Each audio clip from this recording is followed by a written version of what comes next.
राधे राधे दोस्तों। आज हम आपको सुनाएंगे एक राजा की कहानी। अगर आप हमारे चैनल पर नए हैं तो प्लीज़ हमारे चैनल अपनी संस्कृति को लाइक करें, सब्सक्राइब करें और शेयर करें। एक बार धर्म और लक्ष्मी में बहस हो गई। धर्म बोला कि मैं बड़ा हूँ, लक्ष्मी कहने लगी कि मैं बड़ी हूँ। दोनों में बहस बढ़ गई। अब दोनों स्वर्ग के राजा इंद्र के पास गए तो इंद्र ने उन दोनों को अचानक अपने पास देखकर पूछा कि क्या बात है। इस पर धर्म जो लक्ष्मी थी वह कहने लगी, हे देवराज इंद्र, आप हमारा फैसला करें और बताएं कि हम दोनों में कौन सर्वश्रेष्ठ है। लक्ष्मी ने कहा कि मेरे बिना किसी के जीवन में अर्थहीन हो जाता है, उसका कोई औचित्य नहीं रहता है। मेरे बिना कोई भी सुख सुविधा भोग विलास कोई भी कर्म नहीं हो पाता है। उसके बाद धर्म ने कहा कि हे देवराज इंद्र, बिना धर्म के भी जीवन का कोई औचित्य नहीं रहता है। इसलिए हम चाहते हैं आप हमारा न्याय करें और हमें बताएं कि हम दोनों में कौन सर्वश्रेष्ठ है। अब देवराज इंद्र बड़े धर्म संकट में आ गए। उन्होंने सोचा कि अब मैं यह कैसे बताऊं कि कौन सबसे ज्यादा सर्वश्रेष्ठ है। यदि मैंने लक्ष्मी को सर्वश्रेष्ठ बता दिया तो धर्म से चला जाऊंगा, और यदि मैंने धर्म को सर्वश्रेष्ठ बता दिया तो लक्ष्मी मेरे पास से चली जाएगी। उन्होंने बहुत सोचा और कुछ हल उनके दिमाग में नहीं आया। जब बहुत देर हो गई तो उन्होंने दोनों से कहा कि मुझसे भी ज्यादा न्यायप्रिय धरती पर एक राजा है, उसका नाम विक्रमादित्य है। आप दोनों उसके पास जाओ और उससे अपना न्याय करवाओ, वह दोनों का न्याय बड़ी सरलता से कर देगा। लक्ष्मी और धर्म दोनों पृथ्वी लोक पर आ गए और दोनों राजा विक्रमादित्य के दरबार में पहुंचे और बोले, हे राजन, आप बहुत ही न्यायकारी राजा हैं, आपका देवताओं भी गुणगान करते हैं। हे राजन, आप हमारा न्याय करें। राजा विक्रमादित्य बोले कि ठीक है, पहले आप दोनों मुझे अपनी बात बताओ कि फिर मैं तुम दोनों का किस्सा सुनकर ही यह बताने में समर्थ हो जाऊंगा कि कौन आप दोनों में सर्वश्रेष्ठ है। लक्ष्मी और धर्म ने अपनी अपनी बात राजा विक्रमादित्य को बताई। लक्ष्मी बोली कि हे राजन, यदि मनुष्य के पास मैं ना रहूं तो उसका जीवन अर्थहीन हो जाएगा, इसलिए मैं खुद को बड़ी बता रही हूँ। तभी धर्म बोला, हे राजन, बिना लक्ष्मी के तो जीवन चल सकता है, बिना लक्ष्मी के तो व्यक्ति रह सकता है, पर धर्महीन होने के बाद मनुष्य के जीवन का अर्थ ही समाप्त हो जाएगा। इसलिए राजन, हम दोनों का न्याय करें और बताएं कि हम दोनों में कौन श्रेष्ठ है। राजा विक्रमादित्य बहुत विद्वान थे। वह समझ गए कि यह बहुत ही कठिन न्याय है। यदि मैंने लक्ष्मी को बड़ा बता दिया तो मैं धर्म से विरक्त हो जाऊंगा, धर्म से खाली हो जाऊंगा, मेरे पास धर्म नहीं बचेगा। और यदि मैंने धर्म को बता दिया, अगर मैंने धर्म को बड़ा बता दिया तो लक्ष्मी मुझसे रूठ जाएगी, और अगर मैंने लक्ष्मी को बता दिया बड़ा तो धर्महीन हो जाऊंगा। इसलिए उन्होंने कुछ देर सोचा और निर्णय लिया कि यदि धर्म चला गया तो समझो सब कुछ चला जाएगा, इसलिए मैं धर्म को ही सर्वश्रेष्ठ बताऊंगा। आखिर में उन्होंने दोनों को कहा कि मेरे ज्ञान के अनुसार धर्म ही सबसे महान है। धर्म के बिना जीवन का कोई अर्थ नहीं रह जाता। लक्ष्मी एक बार ना भी रहे तो काम चल जाएगा। अब राजा विक्रमादित्य के इस न्याय से लक्ष्मी को उन पर बहुत गुस्सा आया और वह उनसे क्रोधित हो गई।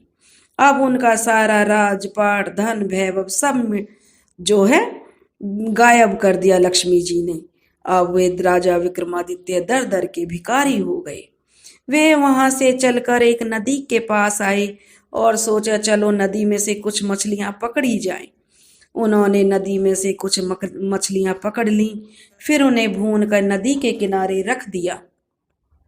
उन्होंने सोचा कि पहले स्नान कर लूं और उसके बाद ही मछलियों को खाऊंगा। जैसे ही वे नहाकर बाहर आए तो उन्होंने देखा कि सारी मछलियां जल में कूद गईं।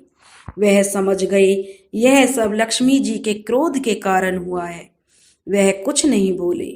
भूखे ही वह अपनी बहन के यहाँ चल पड़े। उनकी बहन को वहां के लोगों ने बताया कि तुम्हारा भाई विक्रमादित्य तुमसे मिलने आ रहा है। बहन ने पूछा कि भाई कैसे हालात हैं मेरे भाई के, और वह कैसे आ रहा है। तो लोगों ने बताया कि वह फटे हाल वस्त्र पहने हुए हैं और पैदल ही चला आ रहा है। उसने कहा कि जाओ मेरे भाई को घोड़ों के अस्तबल में ठहरने को कहो। विक्रमादित्य को घोड़ों के अस्तबल में ठहराया गया और उसके खाने के लिए चोकर की रोटी दी गई। वह समझ गए यह सब लक्ष्मी माता की नाराजगी का असर है, इसलिए उन्होंने वहीं जमीन में खड्डा खोदकर वह रोटियां गाड़ दी और बोले कि हे धरती माता, मैं जब दोबारा यहाँ आऊंगा तो आप यह रोटी इन्हें इसी स्थिति में संभाल कर रखना। फिर वह किसी को बिना बताए वहां से चुपचाप निकल गए। अगले दिन सुबह वह अपने एक परम मित्र के पास पहुंचे। मित्र ने उनका बहुत जोर से स्वागत किया और खाने के लिए तरह तरह के व्यंजन परोसे। राजा विक्रमादित्य जब खाना खाने बैठे तो उन्होंने देखा कि खूंटी पर एक 9 लक्खा हार टंगा हुआ है और वह खूंटी धीरे धीरे उस हार को निगल रही है। वह समझ गए कि यह भी लक्ष्मी माता की कोई चाल है। अब जो है खूंटी उस हार को निगल गई। उन्होंने अपनी सफाई में कुछ नहीं कहा। मित्र जानता था कि विक्रमादित्य ऐसा नहीं कर सकते, पर उनकी पत्नी ने विक्रमादित्य पर आरोप लगा दिया कि उन्होंने ही मेरा 9 लक्खा हार चुराया है। उनका हार विक्रमादित्य ने ही चुराया, यह आरोप उसकी पत्नी ने लगा दिया। तो वहां से विक्रमादित्य चल दिए और चलते चलते वे किसी दूसरे राज्य में पहुंच गए। चलते चलते थक जाने के कारण उन्होंने सोचा कि क्यों न किसी वृक्ष के नीचे थोड़ी देर आराम कर लिया जाए। इधर उस राजा के जिसके राज्य में राजा विक्रमादित्य पहुंचे थे, उस राजा के यहाँ चोरों ने चोरी की थी। वह धन उन्होंने लाकर सोते हुए राजा विक्रमादित्य के पास रख दिया। इधर राजा के सैनिक चोरों को ढूंढते हुए जब वहां पहुंचे तो देखा कि सारा धन विक्रमादित्य के पास पड़ा हुआ है। उन्होंने समझा कि असली चोर यही है, क्योंकि इसी के पास धन बरामद हुआ है। अब जो सैनिक थे उसे चोर समझकर उसको राजा विक्रमादित्य को पकड़कर राजा के पास ले गए। राजा ने पूछा कि तुमने ही यह धन चुराया है? तो विक्रमादित्य ने कहा, राजन, यह धन मैंने नहीं चुराया है, पर उसके पास अपनी बात को सत्य करने के लिए कोई भी सबूत नहीं था जिससे वह अपनी बात को सिद्ध कर सके। उसके पास इस चीज का कोई भी साक्ष्य नहीं था। इसलिए राजा ने सजा के रूप में उनके दोनों हाथ और दोनों पांव कटवाने का हुक्म दे दिया। सैनिकों ने उनके दोनों हाथ पांव काट दिए और बाजार के बीचों बीच उन्हें एक चौक पर बैठा दिया और साथ ही उनके पास एक जूता रख दिया और वहां पर लिख दिया कि जो भी यात्री इधर से गुजरेगा उन्हें 5 जूता अवश्य मारेगा। जो भी राही वहां से गुजरता उन्हें 5 जूते मारता। एक बार उस राज्य का एक तेल निकालने वाला तेली उस राह से गुजरा जहां पर राजा विक्रमादित्य घायल अवस्था में पड़े हुए थे। राजा ने उनसे कहा कि हे मित्र, मेरे पैर पर मक्खियां बैठ रही हैं जो मेरे घाव में बहुत पीड़ा पहुंचा रही हैं। इसलिए यदि तुम मुझे थोड़ा सा तेल लगा दो तो तुम्हारा बहुत ही उपकार होगा। पहले तो तेली हंसा और फिर बोला, एक तो तुम मुझसे प्रार्थना कर रहे हो, दूसरा मुझे मित्र बोल रहे हो, क्योंकि वह तेली एक बहुत ही सच्चा और दयालु व्यक्ति था। उसने थोड़ा सा तेल उसके घाव पर लगा दिया। उस दिन जब वह तेल बेचने गया तो उसका तेल शाम तक बेचने के बाद भी उतना ही बचा रहा।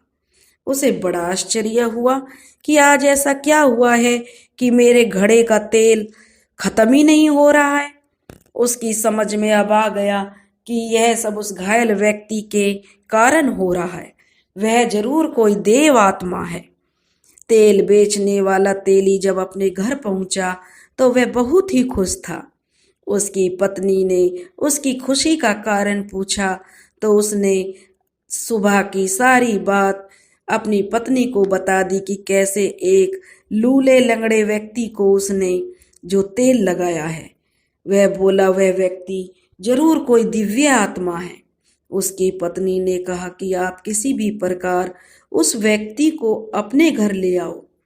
वैसे भी हमारे कोई संतान नहीं है, इसी बहाने हमें संतान सुख भी प्राप्त हो जाएगा।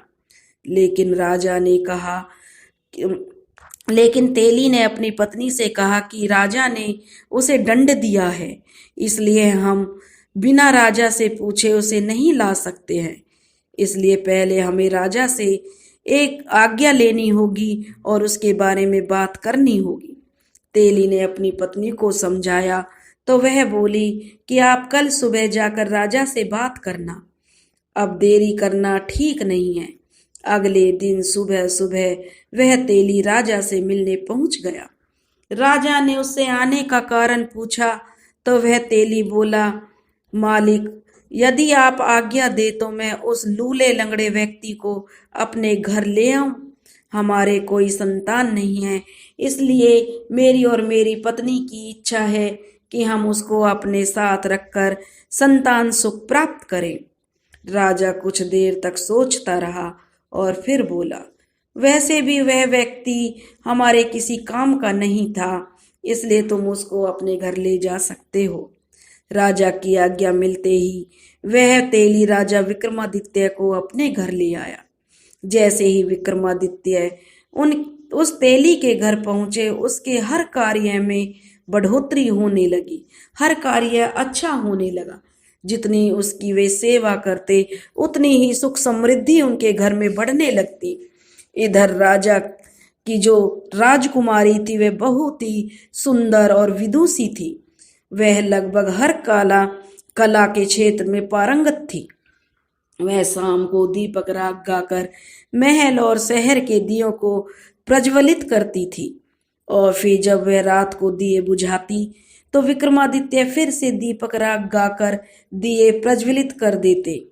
ऐसा जब 2-3 दिन तक लगातार हुआ तो राजकुमारी को विश्वास हो गया कि राज्य में कहीं ना कहीं राजा विक्रमादित्य रहते हैं, क्योंकि दीपक राग गाने वाले गिनती के ही लोग हैं जिनमें राजा विक्रमादित्य का स्थान सबसे सर्वश्रेष्ठ था।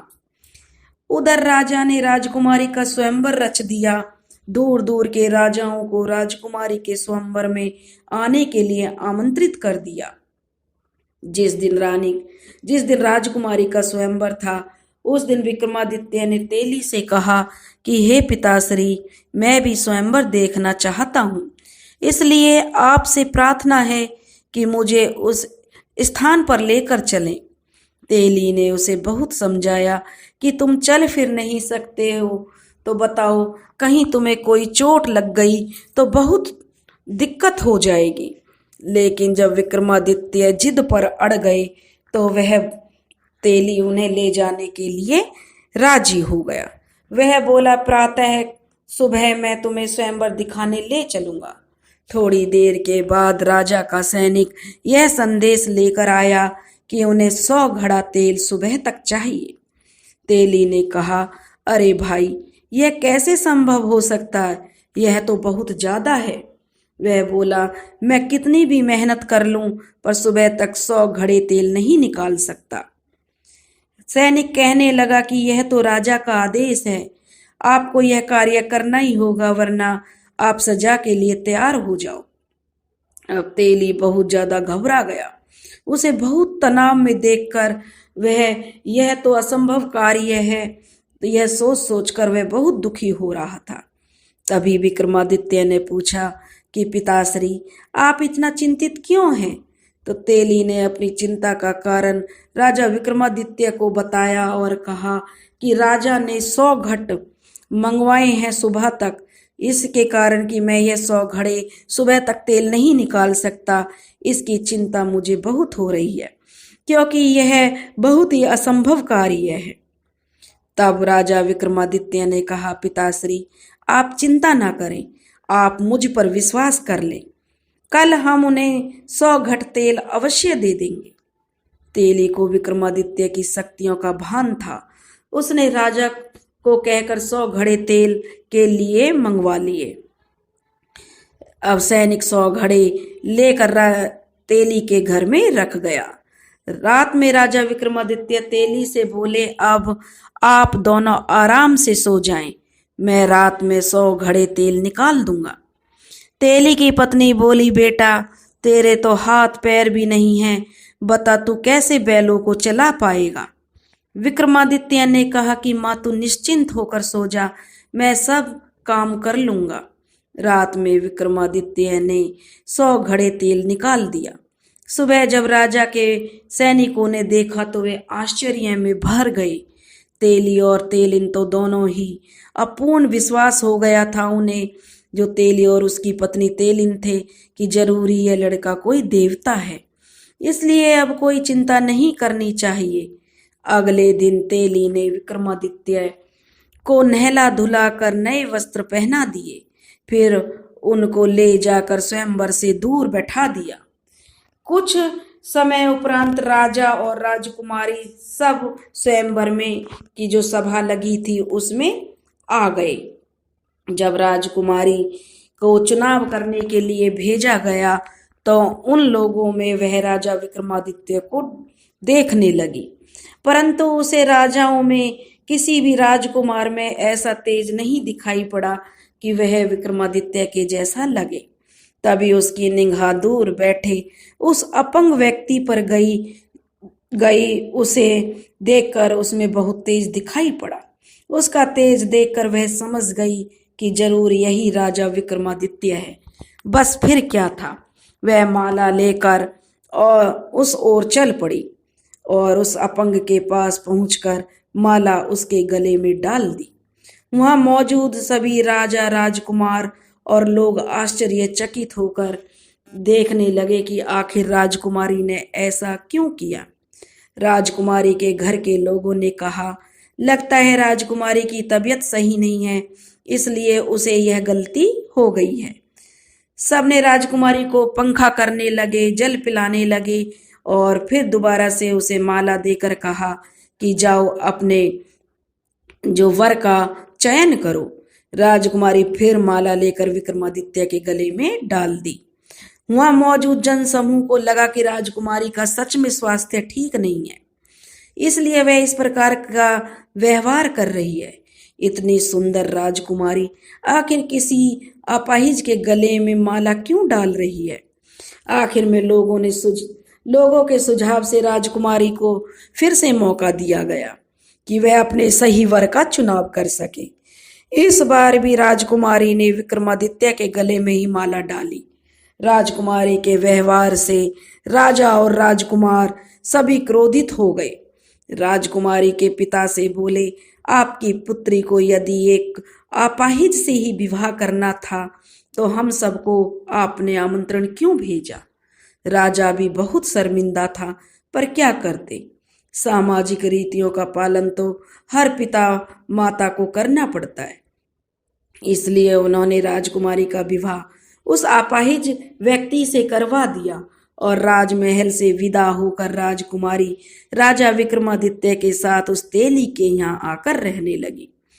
तेली और तेली की पत्नी इस बात से बहुत चिंतित थे कि राजकुमारी आखिर उनके साथ कैसे रह पाएगी।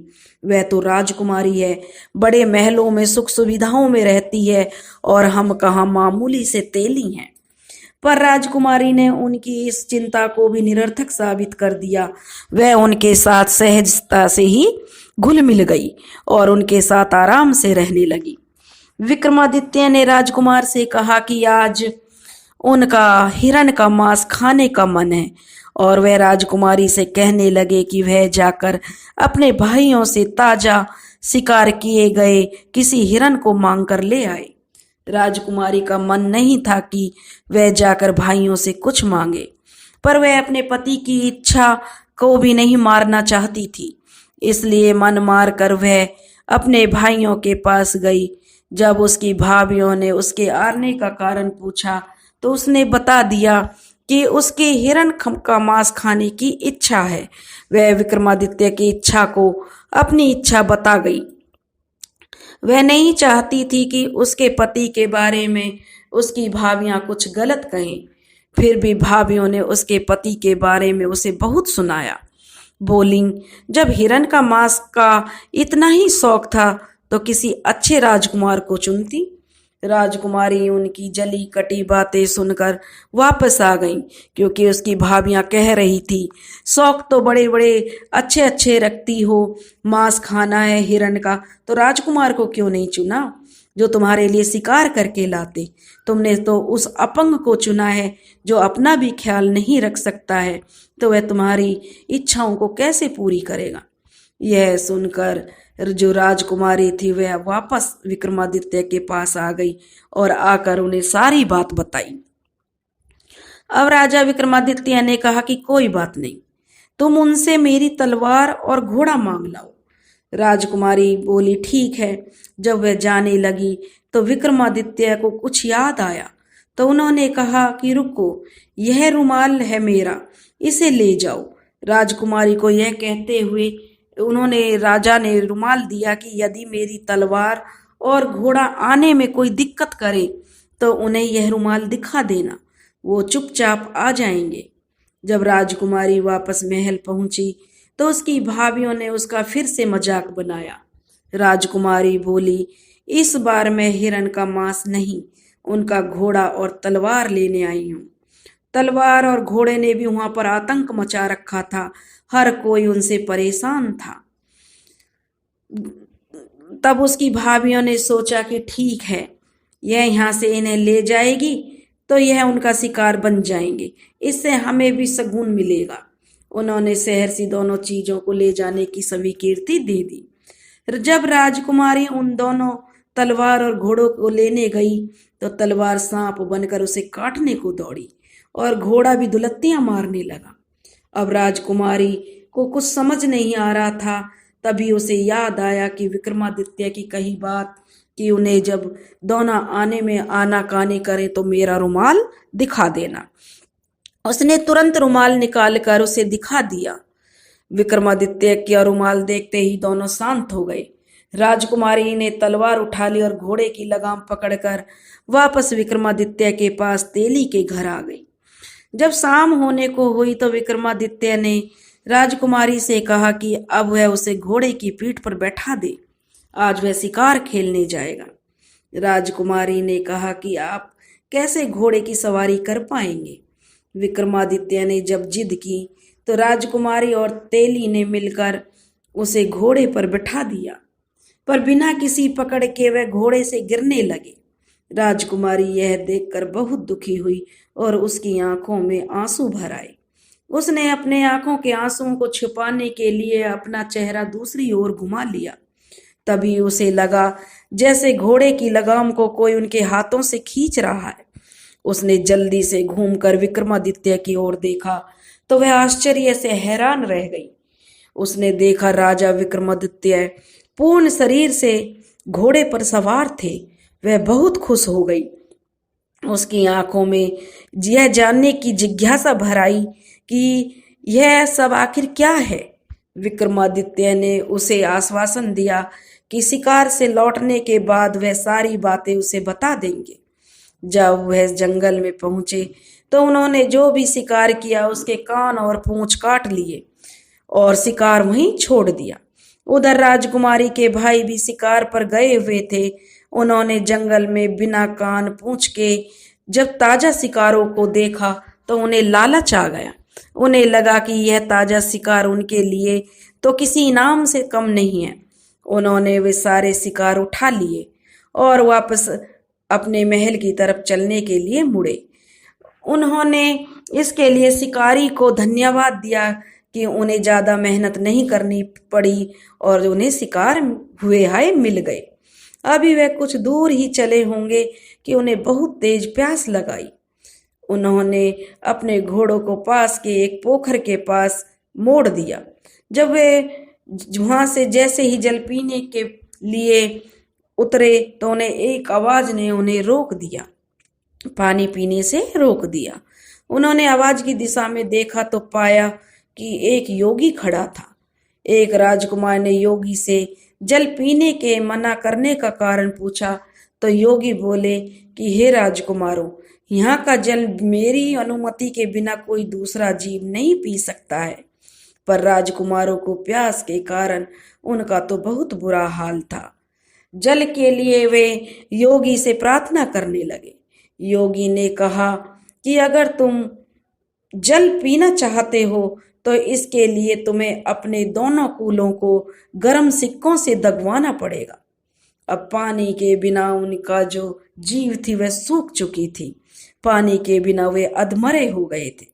इसलिए योगी की शर्त मानने के अतिरिक्त उनके पास कोई और चारा नहीं था।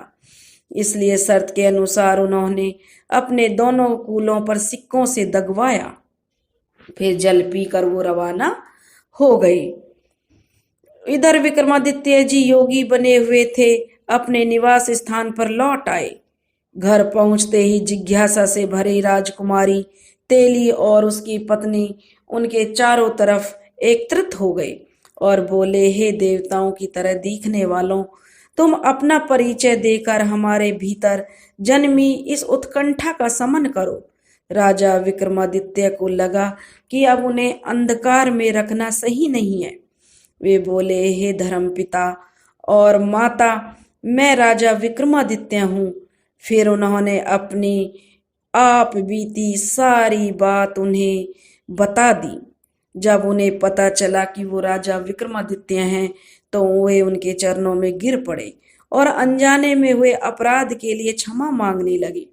राजा विक्रमादित्य ने उन्हें समझाया कि वे तो उनसे नाराज नहीं हैं, अपितु उन लोगों ने तो अपने स्वजनों यानी जो मेरे अपने परिवार वाले थे उनसे भी ज्यादा अच्छा व्यवहार उनके साथ किया है। अगले दिन सुबह राजा विक्रमादित्य राजकुमारी को फिर राजमहल में यह कहकर भेजा कि इस बार तुम अपने भाइयों से शिकार की मांग करना। यदि आनाकानी करें तो बोलना कि वो अपने उन शिकारों को केवल दिखा भर दे। जब वो शिकार को दिखाने पर राजी हो जाएं तो तुम्हें शिकार दिखा दें तो तुम उनसे पूछना कि उन शिकारों के कान और पूंछ कहाँ हैं। फिर विक्रमादित्य ने पिछली रात जंगल में घटी सारी घटना उन्हें बता दी और एक थैला उन्हें थमा दिया। वे बोले, आखिर तुम्हें यह थैला उनके सामने पलट देना, फिर मेरे बारे में उन्हें बता देना। इस बार राजकुमारी बिना किसी संकोच के भाइयों के घर चल पड़ी। इस बार भी परिस्थितियां वही जन्मी थी जो पिछली बार थी। अपनी ननंद को देखकर उसकी भाभियां डींगे हाँकने लगी तो राजकुमारी ने वह थैला जो विक्रमादित्य ने उन्हें दिया था उनके सामने पलट दिया। थैले में भरे कान और पूंछ नीचे बिखर गए। भाभियों ने आश्चर्य से पूछा कि यह सब क्या है। तब राजकुमारी बोली कि आप अपने पतियों से ही पूछो और उनसे पूछो थैले में भरे कान और पूंछ नीचे बिखरे हुए कान और पूंछ जो नीचे बिखरे हुए हैं वो कल पोखर में जल पीने गए थे तो उन्होंने उसका क्या भुगतान किया। जब भाइयों की पत्नियों ने उनसे पूछा तो सबने पिछली रात की सारी घटना बता दी। भाभियों ने आश्चर्य से राजकुमारी से पूछा कि उसके पास ये कान पूंछ कैसे आए तो उसने बताया कि वह योगी कोई और नहीं स्वयं उसके पति थे। भाभियों ने व्यंग से कहा कि यह कैसे हो सकता है, यह तो संभव ही नहीं है। एक अपाहिज भला यह सब कैसे कर सकता है। तब राजकुमारी ने बता दिया जिसे वह अपाहिज कह रहे हो वह राजा विक्रमादित्य है। राजा विक्रमादित्य का नाम सुनते ही महल में खलबली मच गई। यह सूचना जब राजा को मिली तो वे भी घबरा गए। आखिर में उन्होंने राजा विक्रमादित्य को दंड जो दिया था। राजा, राजकुमार और मंत्रीगण सभी तेली के घर की ओर दौड़ पड़े। राजा और राजकुमार सभी राजा के पैरों में गिरकर क्षमा याचना करने लगे। राजा ने उन सबको कहा कि आप लोग दुखी ना हो, यह मेरे धर्म की परीक्षा थी, इसलिए आप लोगों की जो बुद्धि थी वह भ्रष्ट हो गई थी। अतः आप लोग यह बात अपने दिमाग से निकाल दो कि मैं आप लोगों से नाराज हूं। अब सब खुश हो गए और जो राजा था वह राजा विक्रमादित्य और अपनी बेटी को महल में ले गए। उनकी खूब आवभगत की। कुछ दिन वहां रहने के बाद राजा ने वहां से विदा ली और पूजे साजो सामान के साथ राजा ने उन्हें बहुत धन दौलत देकर विदा किया। राजा विक्रमादित्य उस राज्य से माल असबाब के साथ रवाना हुए। राजा ने भी उन्हें भरपूर सम्मान दिया। सैनिकों ने पूछा कि अब राजन हमें किस ओर चलें, तो विक्रमादित्य ने कहा कि आप लोग मेरी बहन के घर की ओर चलो। जब लोग विक्रमादित्य की बहन के नगर के पास पहुंचे तो बहन को उसके गुप्तचरों ने पहले ही समाचार दे दिया था कि उसका भाई विक्रमादित्य आ रहा है। तो उसने अपने कर्मचारियों से पता किया कि विक्रमादित्य किस परिस्थिति में आ रहा है। तो गुप्तचरों ने बता दिया कि वह पूरे लाव लश्कर के साथ आ रहा है। तो बहन ने तुरंत ही राज्य के कर्मचारियों से उनके भव्य स्वागत के लिए कहा और बोली उसे विशेष महल में ठहराया जाए। जब विक्रमादित्य बहन के नगर में पहुंचे तो बहन जो उनके लिए बेहतरीन व्यंजन बनाकर उनके स्वागत में पहुंची। राजा विक्रमादित्य ने वह भोजन करने से मना कर दिया और बहन को लेकर वे उसी गौशाला में पहुंचे जहां वह उस बहन ने पहले आए थे तो ठहराया था और भूसे की रोटी उन्हें खाने के लिए दी थी। एक जगह जमीन खोद कर उन्होंने सूखी रोटियां निकाली जो उस समय बहन ने उनके खाने को भेजी थी। जब उन पर लक्ष्मी जी रुष्ट थी, बहन बहुत शर्मिंदा हुई। उसे अपने किए पर बहुत शर्मिंदगी हुई। लेकिन विक्रमादित्य ने कहा, बहन मुझे इस बात का कोई दुख नहीं, पर तुम्हें संबंधों की मर्यादा का पालन करना चाहिए था। अगले दिन वे वहां से रवाना हो गए। अपने कर्मचारियों से मित्र के घर चलने को कहा। जब वह मित्र के घर पहुंचे तो मित्र बहुत प्रसन्न हुआ। बोला, तुम्हें प्रसन्न देखकर मैं बहुत खुश हूं। तुम्हारी यह विपत्ति टल गई। यह देखकर मन बहुत आनंद से झूम रहा है। आपसे मेरा अनुरोध है कि आज रात कम से कम मेरा आतिथ्य स्वीकार करें। विक्रमादित्य ने कहा कि मित्र, मुझे तो खुद भी तुम्हारे यहाँ रुकने की इच्छा थी। वह विक्रमादित्य को लेकर अपने विशेष कक्ष में गया। वे दोनों मित्र के बीच पुरानी बातों को लेकर चर्चा हो गई। रात को खाने के समय विक्रमादित्य को वही भोजन परोसा गया जहां पर खुंटी ने हार निगला था। विक्रमादित्य जैसे भोजन करना शुरू किया, खुंटी हर निवाले के साथ उस हार को उगलना शुरू कर दिया। विक्रमादित्य जैसे ही भोजन समाप्त किया, रानी ने नौलखा हार खुंटी पर टंगा दिखाई पड़ा।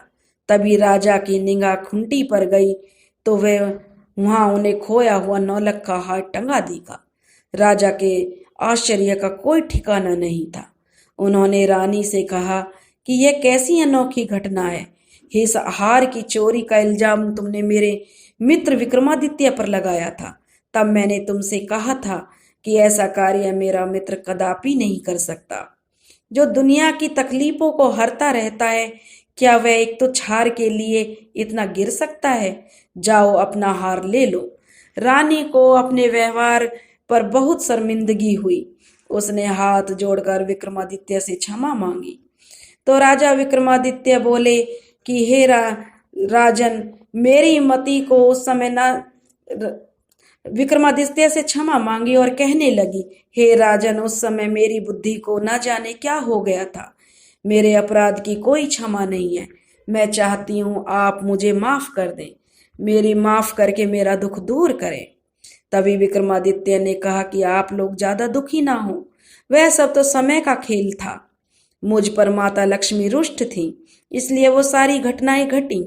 फिर उन्होंने वे सारी बातें विस्तार पूर्वक बताई और फिर अगले दिन अपने राज्य के लिए रवाना हो गए। जब वे अपने राज्य पहुंचे तो लक्ष्मी माता नगर के द्वार पर खड़ी हुई उन्हें मिल गईं और वे बोली, हे राजन, तुम सर्वश्रेष्ठ हो और मैं गलत थी, तुम बिल्कुल सही हो। इसलिए मैंने तुम्हें जो दंड दिया उसके लिए मैं दुखी हूँ। क्या पुत्र अपनी माता को क्षमा नहीं कर सकता? विक्रमादित्य माता लक्ष्मी के पांवों में गिर पड़े और बोले, हे माँ, आप ऐसी बातें ना करें। आपकी परीक्षा से मेरा भी निखार हो गया है, इसलिए मैं आपका आभारी हूँ। विक्रमादित्य ने विनम्रता से माता लक्ष्मी बहुत प्रसन्न हुई और बोली, हे विक्रमादित्य, मेरा तुझको आशीर्वाद है। जब तक यह दुनिया रहेगी लोग तुम्हें नहीं भूल पाएंगे। और आशीर्वाद देकर माता लक्ष्मी अंतर्ध्यान हो गई।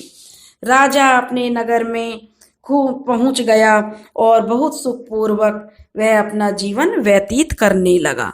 दोस्तों, अगर कहानी अच्छी लगी हो तो प्लीज़ ज़्यादा से ज़्यादा लाइक करें, शेयर करें और सब्सक्राइब करें। राधे राधे।